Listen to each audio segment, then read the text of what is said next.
बच्चों, मेरा नाम है मोहित और आपका स्वागत है हमारे YouTube चैनल हिस्ट्री चैंपियन में। तो जैसा कि आप जानते हो, आपका जो पेपर होने वाला है नर्सरी एंड गार्डनिंग टेक्निक से संबंधित, तो इससे संबंधित जितना भी जो SCC का जो आपका पेपर होगा उससे संबंधित जितने भी मोस्ट इंपॉर्टेंट जो पर्सन होंगे, जितने भी जो मोस्ट इंपॉर्टेंट पर्सन होने वाले हैं, सारे सारे मैं आपको करवाने वाला हूँ। अच्छे से करके चले जाना, वीडियो को जोर से वीडियो को पूरा देखना, चैनल को जोर से सब्सक्राइब करना।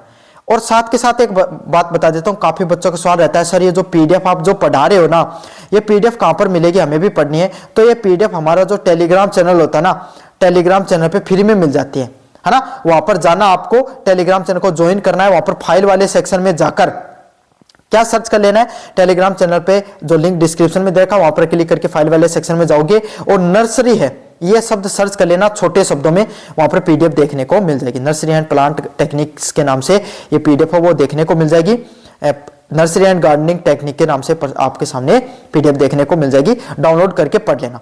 साथ के साथ अगर आप फ्लिपकार्ट और मंत्रा से अगर कोई प्रोडक्ट खरीदना चाहते हो और आपको डिस्काउंट चाहिए, तो कोने में जो व्यू प्रोडक्ट वाला ऑप्शन है, कौन सा प्रोडक्ट ऑप्शन आपके सामने, व्यू प्रोडक्ट वाला ऑप्शन है, यहां पे क्लिक करके आप कोई भी प्रोडक्ट खरीदोगे, सबसे ज्यादा डिस्काउंट आपको देखने को मिल जाएगा। चलिए आप शुरू करते हैं, आपके सामने इंपॉर्टेंट क्वेश्चंस की तरफ आगे बढ़ते हैं। पहला प्रश्न है, नर्सरी क्या है, व्हाट इज ए नर्सरी। तो नर्सरी क्या होती है, आपके सामने पौधे के जो उत्पादन होता है ना भाई, आपको भी पता है आपके आसपास नर्सरी जरूर होंगी।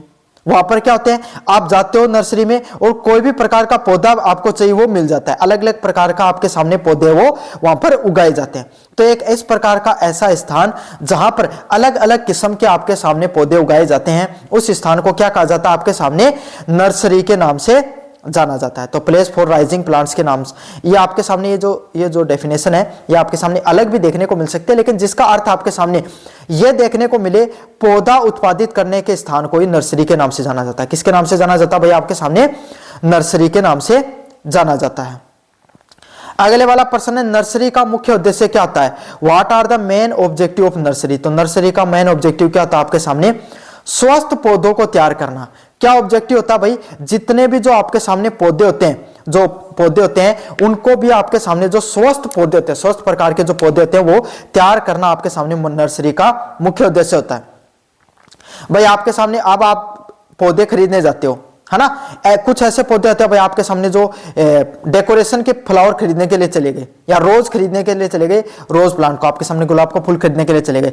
अब उसके आपके सामने कीड़े मकोड़े लगे हुए हैं, खराब हुआ है वो, तो वो क्यों खरीद के लाओगे भाई आपके सामने, समझ में आ गया। तो नर्सरी का काम ही ऐसा होता है आपके सामने, जहां पर इस प्रकार के जो बेस्ट किस्म के पौधों को तैयार किया जाता है और ऐसे पौधों को तैयार किया जाता है जिनको आप उगाओ तो वो अच्छे से उग जाए, उनकी अच्छी किस्म हो, वो उस वातावरण में, जैसा आपके आसपास का वातावरण है उसी प्रकार का वहां पर पौधे का बीज लगाया जाता है। समझ में आ गया। अगर आप नर्सरी बना रहे हो तो, और नर्सरी को आपके सामने बनाने के समय, नर्सरी की योजना बनाते समय आपको किन किन बातों का ध्यान रखना चाहिए।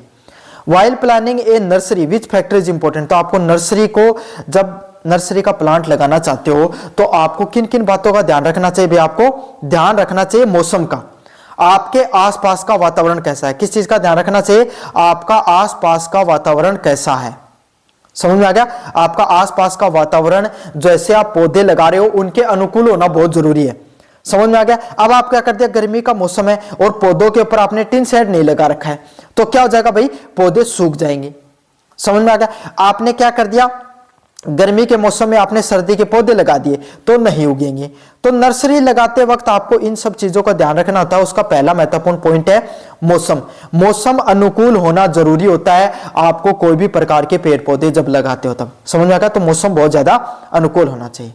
अगले वाला, डायरेक्ट सीडिंग का क्या मतलब होता है। तो डायरेक्ट सीडिंग का अर्थ क्या होता है, खेत से सीधे बीज लेना। डायरेक्ट और सीड, कहीं से कहीं आपको पता चल गया होगा, बीज की बात कहीं पर आएगी और डायरेक्ट मतलब सीधे रूप से। तो यही है भाई आपके सामने, खेत से सीधे, खेत में सीधे बीज बोना। आप क्या करते हो, गेहूं की फसल उगाते होंगे भाई आपके सामने, चावल चना जो भी फसल उगाते हैं आपके खेत में, आप क्या करते हो, पिछले फसल का आपके सामने जो बीज था वो रख लिया, या फिर आपके सामने जो किसान केंद्र होते हैं वहां से बीज लेकर आके, और आपको क्या करते हो, सीधा का सीधा बीज है उसको अपने खेत में उगा देते हो, है ना, हल के माध्यम से सीधा का सीधा आपके सामने बीज को उगा देते हो। तो उसको क्या बोला जाता है, डायरेक्ट सीडिंग के नाम से जाना जाता है। किस नाम से जाना जाता है भाई? अच्छे से याद कर लो, डायरेक्ट सीडिंग के नाम से जाना जाता है। अगले वाला है आपके सामने ट्रांसप्लांटेशन का अर्थ क्या होता है? ट्रांसप्लांटेशन का अर्थ क्या होता है? ट्रांसप्लांटेशन मींस पौधे को एक स्थान से दूसरे स्थान पर रोपित करना। अब क्या गए, आपके मम्मी ने बोला भाई कि जा बेटा एक काम कर, काफी दिन से ना जो गुड़हल का जो फूल होता है ना, गुड़हल का जो फूल होता है वो उसका पौधा लगाने का मन कर रहा है, तो जा नर्सरी से पौधा लेकर आ जा। आप भागे भागे गए नर्सरी के अंदर, वहां से आपने गुड़हल का फूल उठाया और क्या क्या आपके सामने घर पे लगाया। तो उस पौधे को आपने नर्सरी पे उगा रखा था, वहां से लेकर आपने उसको अपने घर में लगाया। उसको किस नाम से जाना जाता है भाई? ट्रांसप्लांटेशन के नाम से जाना जाता है। किस नाम से जाना जाता है? ट्रांसप्लांटेशन के नाम से जाना जाता है। ये ऐसा का ऐसा पूछा जाएगा, इसका हिंदी मीनिंग नहीं होता ट्रांसप्लांटेशन का। समझ में आ गया? या फिर आपने क्या किया, आपके एक जो कोई भी आपके सामने जो एक पेड़ है, पेड़ की जड़ों के पास हमेशा क्या था, कोई ना कोई पेड़ लग जाता है। तो शीशम के पेड़ के नीचे बहुत सारी शीशम उग गई, आपने क्या किया, उसको वहां से उखाड़कर कहीं दूसरी जगह पर लगा दी। तो इसको भी किस नाम से जाना जाता है? ट्रांसप्लांटेशन के नाम से जाना जाता है। मुझे उम्मीद आपको समझ में आ गया होगा। सारे के सारे बच्चे ये जरूर से कमेंट करना आप कौन सी कॉलेज के विद्यार्थी हो और कौन सी यूनिवर्सिटी के विद्यार्थी हो। अगले वाला है नर्सरी में आधारभूत संरचना का क्या अर्थ होता है? नर्सरी इंफ्रास्ट्रक्चर में मतलब नर्सरी का जो आधारभूत संरचना उसका क्या अर्थ होता है? इमारत, पानी और उपकरण। तो अगर आप नर्सरी लगाना चाहते हो तो उसके अंदर आपके सामने कुछ चीजें होनी जरूरी है, जैसे इमारत होनी, भाई आप कोई भी इंफ्रास्ट्रक्चर होना बहुत ज्यादा जरूरी है। टिन शेड लगा होना चाहिए, जगह होनी चाहिए। अगर यही सब चीजें होंगी तभी तो क्या करोगे, आपके सामने आप नर्सरी बना पाओगे। साथ के साथ पानी और उपकरण है वो भी होना चाहिए, पानी जो पौधों को पानी देने के लिए, और साथ के साथ जो भी उपकरण होते हैं आपके सामने फसल को उगाने में जो मदद होते हैं उनको लगाना भी जरूरी होता है। तो यही है, नर्सरी में आपके सामने कुछ चीजें होनी जरूरी है, जैसे इमारतें, पानी और उपकरण है, ये कम से कम आपके सामने होने चाहिए। तो 6 का सही आंसर क्या, ऑप्शन नंबर ए होगा। मौसमी गतिविधियों का क्या उदाहरण होता है? An example of seasonal activities is. तो मौसमी गतिविधि होती है, उनका उदाहरण क्या होता है? आपके सामने जो रोपण है, प्लांटिंग, आपके सामने जितनी भी मौसम गतिविधि होती है, भाई आपके सामने बारिश का मौसम आ गया है ना, तो सबसे भाई बारिश का मौसम में आपके सामने सबसे बढ़िया चीज क्या होती है? आप कोई भी पेड़ पौधा है उसको लगा सकते हो। क्या कर सकते हो भाई? कोई भी पेड़ पौधा होता है उसको लगाने का काम किया जाता है बारिश के मौसम में। तो मौसम गतिविधियां ये होती है, कोई भी रोपण की जो प्लांटिंग की जो प्रक्रिया होती है वो उसके अंदर की जाती है। अगला है, नर्सरी का क्षेत्रफल आपके सामने किस चीज पर निर्भर करता है? भाई उत्पादन की आवश्यकता पर। आपके एरिया में आपने सोचा कि भाई मैं अगर आपके सामने 1000 पौधों की नर्सरी लगाऊंगा, समझ में आ गया, तो इस हिसाब का आपके सामने क्या करोगे, जो नर्सरी बनाओगे। अब आपको लग रहा है कि भाई प्रोडक्शन और बढ़ाने की जरूरत है, तो 10,000 पौधों की नर्सरी बनाओगे तो और ज्यादा जगह की जरूरत पड़ेगी। तो जितना आपको उत्पादन करना है उतना ही आप क्षेत्रफल रखना पड़ेगा। तो यही है, जो नर्सरी के जो क्षेत्रफल है वो उसके उत्पादन की आवश्यकता पर निर्भर करता है। अगला होता है, नर्सरी में पौधे तैयार करने का क्या लाभ होता है? Advantage of rising seedlings in A nursery. तो कोई भी नर्सरी होता है उसके अंदर अगर आप पौधे तैयार करते हो तो उसका क्या फायदा होता है? तो अगर आप नर्सरी से कोई पौधे लेके आते हो ना, तो उसका सबसे पहला फायदा यही होता है कि वो अच्छी क्वालिटी के होते हैं। क्यों? क्योंकि नर्सरी में भाई कोई आदमी अगर पौधे लगाएगा, बेचेगा, तो उसके पौधे ज्यादा से ज्यादा कब बिकेंगे? जब वो अच्छी किस्म के अच्छे पौधे लगाएगा, है ना। और उसमें वो कैसे लगाते हैं? जैसा मौसम होता है ना आपका उस एरिया का, उस हिसाब से लगाए जाते हैं और अच्छी क्वालिटी के अच्छी किस्म के बीज लगाए जाते हैं। तो ये नर्सरी के अंदर आपको अच्छी गुणवत्ता के पौधे देखने को मिल जाते हैं। अगला है ट्रांसप्लांट, एन एग्जाम्पल ऑफ ट्रांसप्लांटेज। तो ट्रांसप्लांट का क्या आपके सामने उदाहरण होता है? पौधे होते हैं, सीडलिंग्स होते हैं, वो आपके सामने ट्रांसप्लांट का उदाहरण होते हैं। समझ में आ गया? चलिए, ये था आपके सामने पहली यूनिट, जिसको अपने विस्तार से देखा। बढ़ेंगे यूनिट नंबर 2 की तरफ, seed science and seed technology के नाम से, बीज विज्ञान और बीज प्रौद्योगिकी के नाम से। पहला प्रश्न है, बीज का मुख्य कार्य क्या होता है? The main functions of seed is. तो आपके सामने बीज का मुख्य आपके सामने कार्य क्या होता है? नए पौधों का विकास करना। क्या करना? आपके सामने जो नए पौधे होते हैं उनको उगाना और आपके सामने उनका विकास करना। भाई खेत में आप गेहूं की फसल लगा रहे हो तो बीज खरीद के लाओगे किसान केंद्र से और फिर उसको खेत में लगाओगे, तभी तो नई फसल उगेगी। ऐसे थोड़ी है कि आपके सामने अपने आप उग जाएगी। तो ये आपके सामने नए पौधों को लगाने के लिए, आपके सामने विकास करने के लिए जो बीज वगैरह होते हैं, सीड वगैरह होते हैं, उनका जो आपके सामने क्या देखने को मिलता है? विकास देखने को। अगला है, सीड डोरमेंसी का क्या अर्थ होता है? डोरमेंसी का क्या अर्थ होता है? तो सीड डोरमेंसी का अर्थ यही होता है बीज का निष्क्रिय अवस्था में रहना, मतलब बीज उगा तो दिया आपने लेकिन बीज उगा नहीं। तो इसका अर्थ क्या भाई, वो सीड डोरमेंसी में चला गया, बीज है वो निष्क्रिय अवस्था में चला गया। कैसी अवस्था में चला गया? सुस्त पड़ गया भाई, एकदम उगी नहीं रहा, आपने लगा तो दिया है लेकिन उगी नहीं रहा। उसको किस नाम से जाना जाता है? सीड डोरमेंसी के नाम से जाना जाता है। सीड है जो आपके सामने, जो बीज है वो निष्क्रिय अवस्था में आपके सामने, वो आपके सामने उग नहीं रहा है, तो इसको सीड डोरमेंसी के नाम से जाना जाता है। अगला है सीड डोरमेंसी के क्या कारण होते हैं? Causes of the seed dormancy. आप तो क्या क्या कारण होते हैं भाई सीड डोरमेंसी? क्यों आपके सामने जो बीज है वो उग नहीं रहा है? तो क्यों नहीं उग रहा है, उसके पीछे क्या कारण है? कठोर बीजावरण, मतलब आपने जहां पर आपके सामने आपने क्या किया है, जो बीज उगाया वहां की जो ऊपरी परत है वो कठोर है, नहीं है। पौधा होता है वो नन्ना मुन्ना होता है भैया, आपके सामने उसको निकलने के लिए थोड़ी फोफली जगह चाहिए, थोथी जगह चाहिए। इसलिए क्या किया जाता है भाई, कोई भी फसल उगाते हो तो इसलिए क्या क्या उसके कल्टीवेटर लगा दिया जाता है ना, या फिर जो आपके सामने ऊपर की जमीन होती है उसको थोथा किया जाता है ताकि क्या हो सके, बीज है वो सॉफ्ट होता है, हल्का होता है, आसानी से बाहर आ सके। तो यही है, अगर कोई बीज नहीं उग रहा है तो समझ लो उसका ऊपर का जो भूमि है उसका ऊपर का आवरण कैसा है, कठोर आवरण है, इसलिए वो नहीं उग पा रहा है। डोरमेंसी को तोड़ने की विधि कौन सी होती है? A method to break the dormancy, मतलब आपके सामने बीज जो निष्क्रिय अवस्था में चला गया है उसको आपको उगाना चाहते हो तो क्या कर सकते हो, आपके सामने स्केरिफिकेशन कर सकते हो, थोड़ा आप खोद दो भाई। स्केरिफिकेशन मतलब खुरच दो, ऊपर की जो जमीन की मोटी परत है उसको खुरच दो आपके सामने, या फिर जो आपके सामने हेरा लगाते हैं, कल्टी लगाते हैं आपके सामने, या फिर आपके सामने जो जब आप हल लगाते हो तो उसमें भी वो क्या करता है, जमीन को खोदता चला जाता है, थोत्ती करता चला जाता है जमीन को। इसलिए क्या होता है, वो जो बीज होता है वो उगने में उसको सहायक होती है। समझ में आ गया? तो इसको किस नाम से जाना जाता है? सीड डोरमेंसी के नाम से जाना जाता है। अगले वाला है सीड स्टोरेज का क्या मुख्य उद्देश्य होता है? भाई जो कोई भी जो आपके सामने जो बीज होता है उसको स्टोरेज करने का आपके सामने क्या मुख्य उद्देश्य होता है? जीवन क्षमता को बनाए रखना। क्या करना? कोई भी जो आपके सामने सीड होता है उसकी क्षमता को बनाए रखना, उसको आपके सामने आगे तक आपके सामने बनाए रखना, उसी को किस नाम से जाना जाता है? सीड स्टोरेज के नाम से जाना जाता है, जीवन क्षमता के नाम से जाना जाता है। अगला है सीड बैंक क्या होते हैं? What is a seed bank? तो सीड बैंक क्या होते हैं? बीजों का संरक्षण करना। दो बीजों का जो संरक्षण केंद्र होता है उसको सीड बैंक के नाम से जाना जाता है, मतलब ऐसा केंद्र जहां पर आपके सामने जो बीज है वो आपके सामने पाए जाते हैं, या बीजों को जहां पर आपके सामने रखा जाता है, अलग अलग किस्म के बीजों को रखा जाता है ना। जो किसान केंद्र होते हैं वहां पर आपके सामने बीज खरीद कर लाते हो ना, तो इसी प्रकार से आपके सामने जो बैंक होता है जहां पर बीज रखे जाते हैं, सीड रखे जाते हैं, उसी को सीड बैंक के नाम से जाना जाता है, बीजों के संरक्षण केंद्र के नाम से जाना जाता है। अगला है जेनेटिक्स इरोजन का क्या अर्थ होता है? जेनेटिक इरोजन का क्या अर्थ होता है आपके सामने?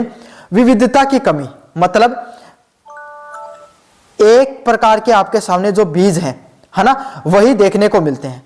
समझ में आ गया? तो एक ही प्रकार के आपके सामने बीजों को आप बार बार उगाए जा रहे हो तो क्या हो जाएगा, जो आपके सामने जो फसल है उसका उत्पादन नहीं देखने को मिलेगा। या आपने क्या किया, एक बार बीज लेके आ गए किसान केंद्र से, सीड बैंक से, और फिर आपको जो फसल हुई उसी फसल से आपने दाने रखे फिर से उगा दिए, फिर से उगा दिए, उसी फसल हुई उससे, ऐसे करते रहोगे तो जो आपके सामने बीज है वो अच्छी किस्म का नहीं होगा और आपका उत्पादन कम हो जाएगा।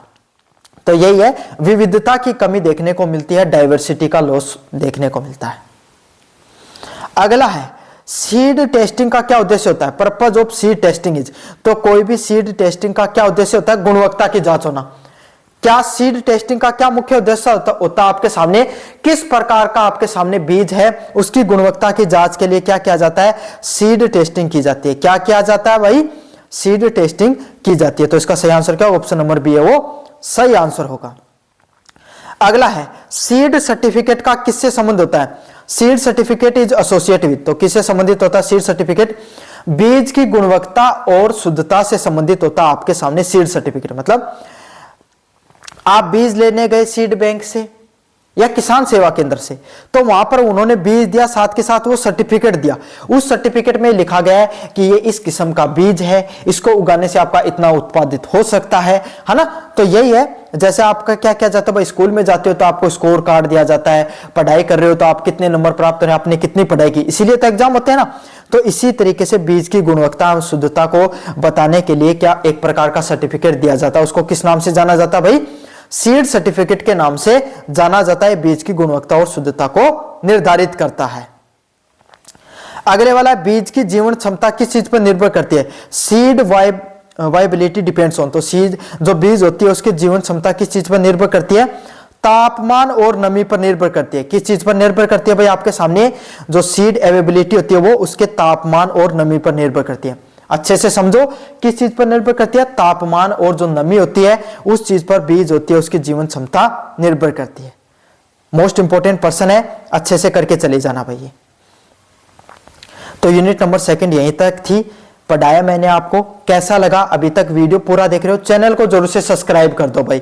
सब्सक्राइब नहीं करते हो, आपके सामने 20,000 सब्सक्राइबर तक अपने को पहुंचना है जल्दी से जल्दी। तो प्लीज बच्चों आपसे रिक्वेस्ट है कि चैनल को जरूर से सब्सक्राइब कर लो। अगला है vegetation, propagation and protected structure के बारे में बताइए।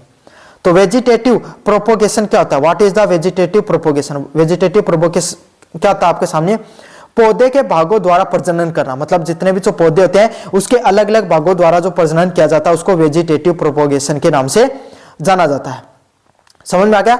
मैं बताऊं आपके सामने, आपके जाटी होती है ना, जाटी सब जानते हो, राजस्थान के विद्यार्थियों, काफी बार उसके ऊपर आपने क्या देखा होगा, नीम का पौधा उग गया है ना, या फिर पीपल का पेड़ उग गया है, देखा ना आपने, काफी बार आपने देखा होगा पीपल के ऊपर आपके सामने जाटी उगी हुई है। इसको किस नाम से जाना जाता है, वेजिटेटिव प्रोपोगेशन के नाम से जाना जाता है। समझ आ गया। तो पौधे के जो भाग होते हैं वहां से प्रजनन देखने को मिलता है, यह भी होता है। इसके अलावा आपके सामने क्या होता है, जो गांठें वगैरह होती हैं वहां से कोई पौधा उग जाता है, उसको भी वेजिटेटिव प्रोपोगेशन के नाम से जाना जाता है, पौधे के भागों द्वारा प्रजनन। कटिंग क्या होती है, व्हाट इज कटिंग, तना या जड़ का भाग जो नया पौधा बना देता है। तो आप क्या करते हो भाई, आपने अक्सर क्या किया जाता है, कोई भी पौधा होता है, जैसे गुलाब का फूल है तो उसकी जड़ें लगाने की जरूरत नहीं है, उसका अगर तना भी लगा दोगे आपके सामने, कोई भी उसका जो कोई भी भाग लगा दोगे तो उससे क्या हो जाता है, वो उग जाता है। उसको किस नाम से जाना जाता है, कटिंग के नाम से जाना जाता है। तो तना या जड़ का जो भाग है जिससे नया पौधा उगता है उसको किस नाम से जानते हैं भाई, कटिंग के नाम से जानते हैं। किस नाम से जानते हैं, कटिंग के नाम से जाना जाता है।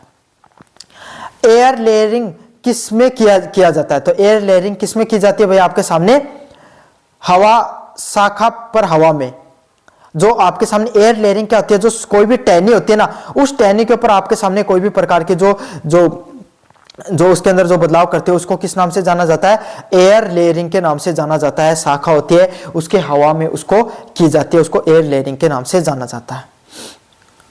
कटिंग के लिए सही मौसम कौन सा होता है, तो कटिंग किया जाता है उसको कब की जाती है, वर्षा ऋतु में। क्यों, क्योंकि कोई भी पौधा होता है उसको उगने के लिए सबसे सहायक मौसम कौन सा होता है, वर्षा ऋतु हो सबसे सहायक मौसम। कौन सा मौसम आपके सामने सबसे सही होता है भाई, वर्षा ऋतु सबसे सहायक मौसम होता है।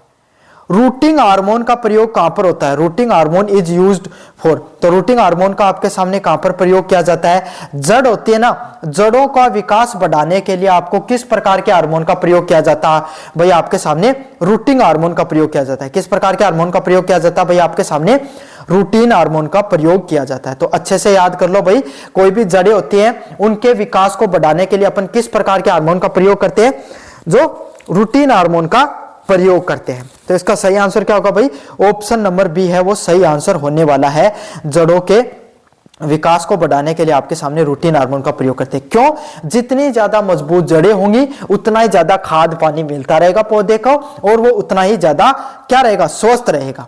तो यही होता है आपके सामने, जड़ों को विकास के लिए रूटिंग हार्मोन का प्रयोग किया जाता है।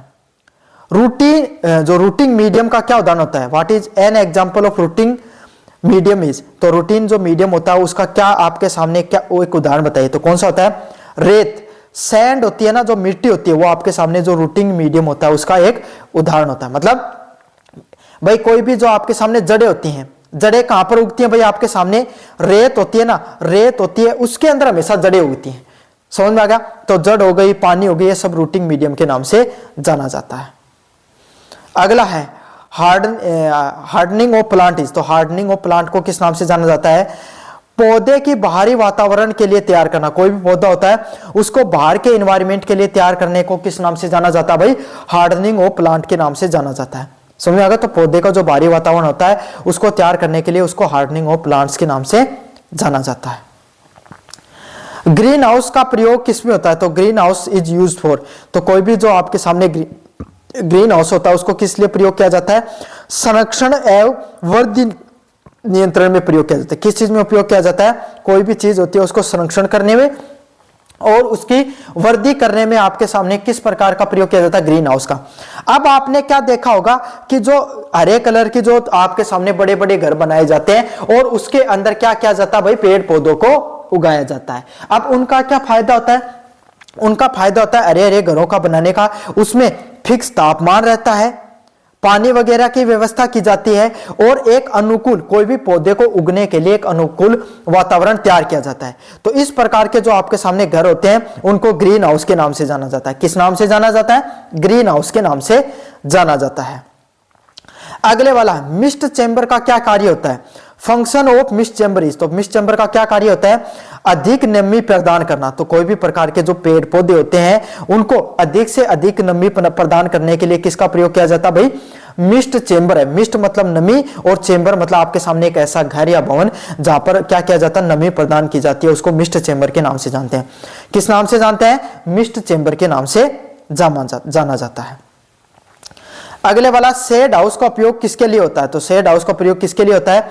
शेड मतलब छाया, हाउस मतलब घर। तो इस प्रकार का घर जहां पर आपके सामने क्या किया जाता है? आपके सामने छाया प्रदान की जाती है। भाई कोई भी पौधे उगा रखे हैं आपने, मान लो यहाँ पर पौधे उगा रखे हैं। अब पौधों को आप सबको पता है भाई उगने के लिए सूर्य का तापमान की जरूरत होती है, लेकिन ज्यादा तापमान मिल जाएगा तो भी उनको नुकसान पहुंच जाता है। तो जैसे जहां पर राजस्थान वगैरह का जगह जहां पर आपके सामने बहुत भीषण गर्मी पड़ती है, तो उसके लिए क्या जो शेड हाउस बना दिए जाते हैं जो क्या करते हैं? पौधों को थोड़ा छाया प्रदान करते हैं, जिससे क्या होता है? तापमान भी जितना तापमान चाहिए वो मिल जाता है और आपके सामने जो पौधा होता है उसको उगने में सहायक होता है। चलिए, यूनिट नंबर 3 खत्म हो चुकी है, बढ़ेंगे यूनिट नंबर 4 की तरफ, बागवानी और लैंडस्केपिंग की तरफ। गार्डनिंग क्या? What is gardening? गार्डनिंग क्या होती है? आपके सामने पौधे की देखभाल एवं सजावट की जो कला होती है ना, उसको किस नाम से जाना जाता है? गार्डनिंग के नाम से जाना जाता है। मतलब कोई भी जो पौधा हो गया उसकी देखभाल करनी है, उसको जो सजावट करना होता है उसी को किस नाम से जानते हैं भाई? अपन आपके सामने गार्डनिंग के नाम से जाना जाता है। तो भाई इस प्रकार के पौधे उगाए जाते हैं जो आपके घरों में जो सजावट के लिए उपयोग किए जाते हैं, है ना। हाउस होम गार्डनिंग का क्या उद्देश्य होता है? Objective of home gardening is, तो वो घर में जो गार्डनिंग की जाती है होम गार्डनिंग का मुख्य उद्देश्य क्या होता है? सौंदर्य एवं पोषण। क्या उद्देश्य होता है भाई होम गार्डनिंग का? जो पौधे होते हैं उनका सौंदर्य बढ़ाना और उनके पोषण को बढ़ाना होम गार्डनिंग का मुख्य उद्देश्य होता है। क्या मुख्य उद्देश्य होता है? जो पेड़ पौधे होते हैं उनके सौंदर्य और पोषण को बढ़ाना होम गार्डनिंग का मुख्य उद्देश्य होता है। चलिए आगे बढ़ते हैं भाई अपन। लैंडस्केप गार्डनिंग का संबंध किस चीज से है? तो लैंडस्केप गार्डनिंग का मुख्य उद्देश्य क्या होता है? बाहरी क्षेत्र की सजावट करना। क्या करना? जितना भी जो बाहरी क्षेत्र होता है ना उसकी सजावट करने के लिए लैंडस्केप गार्डनिंग का उपयोग किया जाता है। किसका उपयोग किया जाता है भाई? लैंडस्केप गार्डनिंग का प्रयोग किया जाता है। समझ में आ गया? तो बाहरी क्षेत्र के सजावट के लिए किस प्रकार की गार्डनिंग की जाती है? लैंडस्केप गार्डनिंग का प्रयोग किया जाता है। पार्क का मुख्य घटक कौन से होते हैं? तो what is the main component of park? तो कोई भी प्रकार का पार्क होता है ना उसके मुख्य कंपोनेंट क्या होते हैं? पौधे और लॉन। समझ में आ गया? तो भाई पार्क में आपने क्या देखा होगा? पौधे रहते हैं या फिर घूमने फिरने की जगह होती है आपके सामने, जो सर्कल वगैरह बने रहते हैं भाई यहाँ पर लोग घूमते रहते हैं, जगह रहती है, उसको लॉन के नाम से जाना जाता है। तो पौधे पाए जाएंगे और लॉन वगैरह की जगह पाई जाएगी, है ना, जहां पर तो आपके सामने लोग घूम फिर सके, उसी को क्या कहा जाता है? आपके सामने पार्क के मुख्य घटक होते हैं, पार्क की मुख्य चीजें होती हैं। कंप्यूटर एप्लीकेशन इन लैंडस्केपिंग का प्रयोग, use of computer application in landscaping, मतलब कोई भी पार्क बना रहे हो, कोई नर्सरी बना रहे हो, कुछ भी कर रहे हो जिसके अंदर आप क्या करना चाहते हो, आपके सामने जो कंप्यूटर है उसका किस तरीके से प्रयोग कर सकते हो। तो उस चीज की डिजाइन बनाने के लिए या योजना बनाने के लिए अपन क्या कर सकते हैं भाई? आपके सामने कंप्यूटर एप्लीकेशन का उपयोग में ले सकते हैं। चलिए, सोयल लेइंग का क्या अर्थ होता है? सोयल लेइंग का क्या अर्थ होता है? उपयुक्त मिट्टी बिछाना। मतलब आपने क्या कर दिया भाई, कोई भी पौधा उगाना चाहते हो और वहां पर मिट्टी बिछा रहे हो, है ना, तो आप उसको किस नाम से जाना जाता है? सोयल लेइंग के नाम से जाना जाता है। किस नाम से जाना जाता है? सोयल लेइंग के नाम से जाना जाता है। जहां पर जिस प्रकार की जो मिट्टी चाहिए उस मिट्टी को बिछाने को सोयल लेइंग के नाम से जाना जाता है। तो इसका सही आंसर क्या होगा? ऑप्शन नंबर बी है वो सही आंसर होगा। अगले वाला है मैन्यूरिंग का मुख्य उद्देश्य क्या होता है? पर्पज ऑफ मैन्यूरिंग इज, तो कोई भी जो पौधा होता है ना उसको आपके सामने पोषण देने के लिए क्या किया जाता है? मैन्यूरिंग का प्रयोग किया जाता है। तो इसका सही आंसर क्या होगा? ऑप्शन नंबर डी होगा, ए होगा। पोषण देने के लिए, कोई भी पौधे को पोषण देने के लिए मैन्यूरिंग का प्रयोग किया जाता है। इसका सही आंसर ऑप्शन नंबर ए होने वाला है। अगला है वाटरिंग का सही समय क्या होता है? बेस्ट वाटर ऑफ वाटरिंग, तो कोई भी पौधा होता है उसको किस समय पानी देना चाहिए? कब देना चाहिए? सुबह या शाम। क्यों? सुबह व शाम आपके सामने ज्यादा तेज धूप नहीं पड़ती है, जिसके कारण क्या होता है? वाटर है वो वाष्पीकरण कम होता है, पानी का वाष्पीकरण कम होता है, वाटर इवेपोरेशन कम होता है। दोपहर में दोगे वाष्पीकरण होगा, इससे क्या होगा? पौधे में जो अब वाष्प बन के निकलता है पानी, तो क्या होता है? वो गर्म होता है, तो इससे पौधे की जो पौधा होता है ना वो झुलस जाता है। समझ में आएगा? तो सबसे अच्छा समय क्या होता है? सुबह या शाम को। कभी आपने अपने घर वालों को सुना होगा ना कि भाई दोपहर में पानी मत दे, पौधा खराब हो जाएगा। तो अब आपको समझ में आ गया होगा क्यों जाता है? क्योंकि झुलस जाता है गर्मी की वजह से। कीट एवं रोग प्रबंधन का मुख्य उद्देश्य क्या होता है? पेस्ट एंड डिजीज मैनेजमेंट का मुख्य उद्देश्य क्या होता है? नियंत्रण व उपाय अपनाना, मतलब आपके सामने जितने प्रकार के कीट वगैरह होते हैं, कीट पतंगे होते हैं, उनको आप क्या कर सकते हो? नियंत्रित कर सकते हो। तो इसका सही आंसर क्या होगा? ऑप्शन नंबर बी सही आंसर होता है। 10 नंबर का सही आंसर क्या होगा? हार्वेस्टिंग मीन्स, हार्वेस्टिंग का क्या अर्थ होता है? फसल की कटाई करने को किस नाम से जाना जाता है? भाई हार्वेस्टिंग के नाम से जाना जाता है। तो इसका सही आंसर क्या होगा? ऑप्शन नंबर बी है वो सही आंसर होने वाला है। तो ये था आपके सामने जो पूरा का पूरा नर्सरी एंड गार्डनिंग टेक्निक से संबंधित महत्वपूर्ण पेपर पूरे प्रश्न मैंने आपको करवा दिए हैं। कैसा लगा वीडियो जरूर से बताना, चैनल को जरूर से सब्सक्राइब कर देना। धन्यवाद।